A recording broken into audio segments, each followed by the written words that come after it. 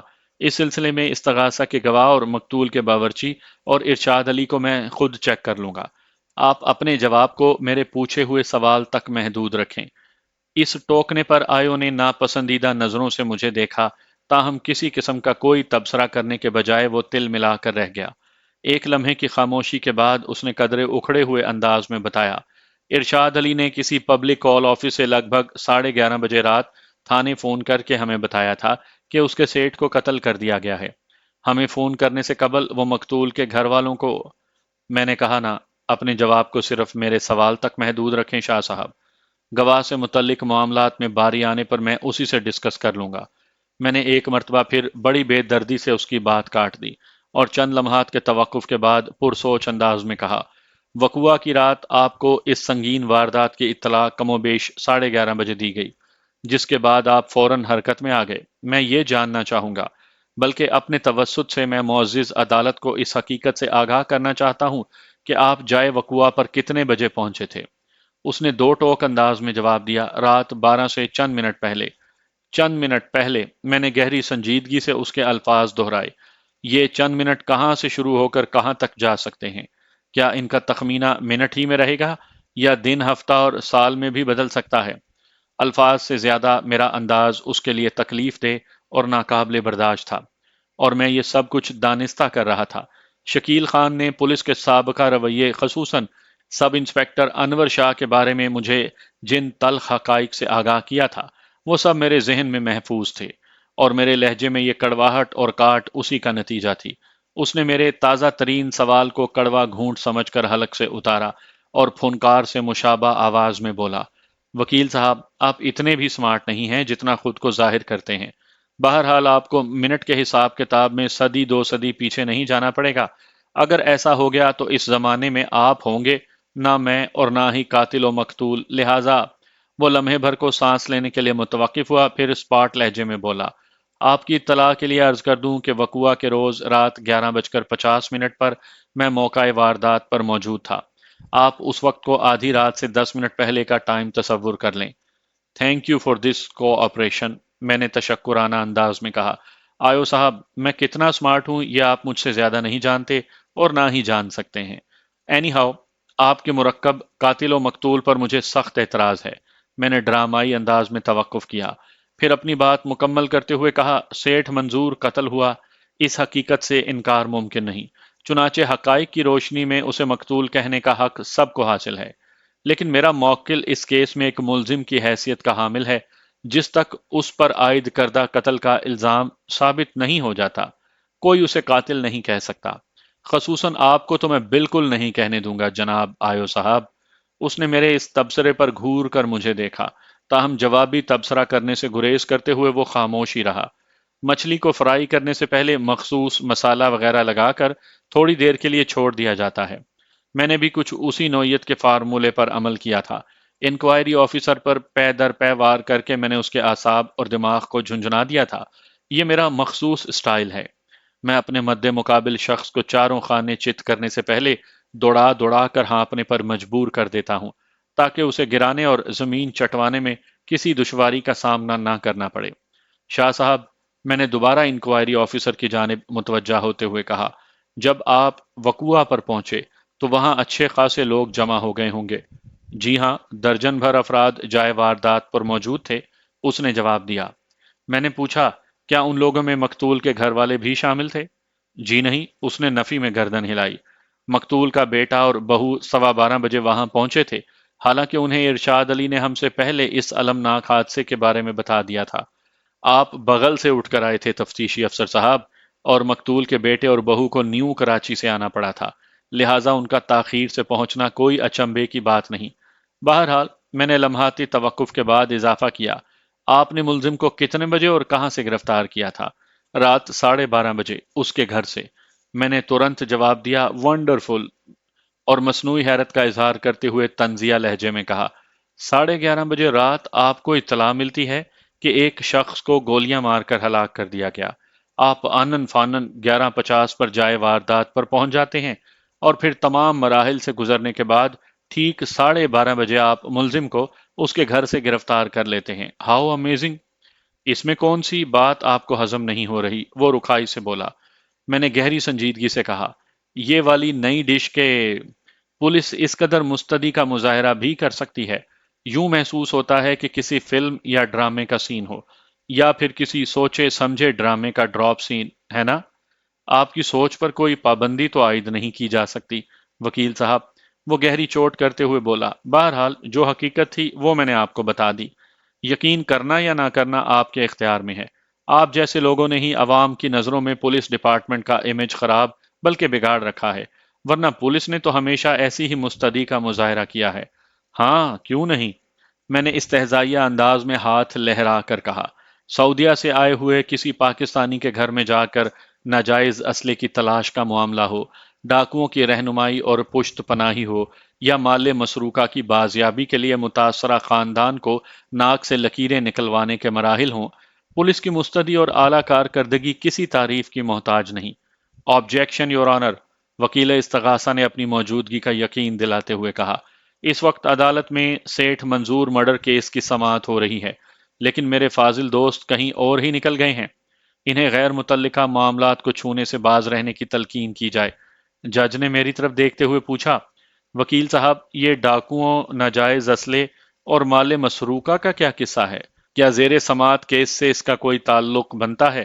میں نے استفساریہ نظر سے انکوائری آفیسر کو دیکھا اور کھنکار کر گلا صاف کرتے ہوئے کہا، یور آنر، جس طرح کسی انکوائری آفیسر کا کیس کے ساتھ گہرا تعلق ہوتا ہے، بالکل اسی طرح ان امور کا بھی زیر سماعت کیس سے تعلق بنتا ہے، بلکہ اس تعلق کا سبب انور شاہ آئیو ہی ہیں۔ لیکن میں نے ڈرامائی انداز میں توقف کیا، پھر اپنی بات کو پورا کیا۔ میں محسوس کر رہا ہوں کہ شاید یہ ذکر کچھ جلد کر دیا۔ بہرحال آئیو صاحب نے اس کیس کے آخر تک عدالت میں موجود رہنا ہے، لہٰذا گاہے بگاہے یہ سلسلہ بھی چلتا ہی رہے گا۔ جج نے دلچسپی بھری نظروں سے مجھے دیکھا اور معنی خیز انداز میں گردن ہلا کر رہ گیا۔ میں نے کن اکھیوں سے انکوائری آفیسر کا جائزہ لیا۔ وہ معاندانہ انداز میں مجھے ہی گھور رہا تھا۔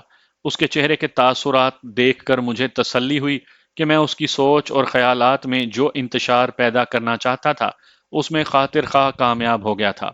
آئیو صاحب، واردات کی اطلاع ملتے ہی آپ آندھی طوفان کی مانند 11:50 پر جائے وقوعہ پر پہنچ جاتے ہیں، اور پھر ٹھیک 12:30 بجے ملزم آپ کی گرفت میں آ جاتا ہے۔ میں نے گھسنے کے عمل کو آگے بڑھاتے ہوئے کہا، کیا آپ معزز عدالت کو یہ بتانا پسند کریں گے کہ صرف 40 منٹ کے اندر قاتل آپ کی دانست میں، یعنی آپ کی گرفتاری کے عمل میں آپ کو تائیدی غیب حاصل رہی، یا آپ جادو وغیرہ جانتے ہیں؟ آپ جب تک ہر بات کو توڑ مروڑ کر اس کا حلیہ بگاڑ کر نہ پیش کریں، شاید آپ کو چین نہیں آتا۔ وہ جلے کٹے لہجے میں بولا، میں آپ کو بتا چکا ہوں اور استغاثہ کی رپورٹ میں بھی اس واقعے کی تفصیل درج ہے کہ وقوعہ کی رات ہوٹل بند کرنے کے بعد مقتول سیٹھ منظور اپنے ایک ملازم ارشاد احمد باورچی کے ہمراہ موٹر سائیکل پر سوار ہو کر گھر کی جانب روانہ ہوا تھا۔ جب یہ واقعہ ہوا، ارشاد احمد موقع پر موجود تھا۔ اس نے اپنی آنکھوں سے دیکھا تھا کہ ملزم نے مقتول کے سینے پر 2 گولیاں برسائیں، پھر اس کی واسکٹ کی جیب میں سے ساری رقم نکال کر فرار ہو گیا۔ وہ سانس لینے کے لیے متوقف ہوا، پھر بات مکمل کی، وکیل صاحب لگتا ہے آپ نے استغاثہ کی رپورٹ کو غور سے نہیں پڑھا۔ ہاں میں بھی کچھ ایسا ہی محسوس کر رہا ہوں، میں نے الجھن زدہ لہجے میں کہا۔ وہ غیر یقینی انداز میں مجھے دیکھنے لگا۔ شاید میری بات اس کے پلے نہیں پڑی تھی، تاہم وہ منہ سے کچھ نہ بولا۔ میں نے گمبھیر انداز میں استفسار کیا، آیو صاحب یہ سب تو ٹھیک ہے، لیکن کیا آپ کو یقین ہے کہ دوران واردات استغاثہ کے گواہ ارشاد علی نے اپنی آنکھوں سے ملزم کو مقتول پر فائرنگ کرتے اور اس کی واسکٹ کی جیب سے رقم نکالتے ہوئے دیکھا تھا؟ آپ نے چند لمحے پہلے کچھ اسی قسم کی بات کی ہے نا؟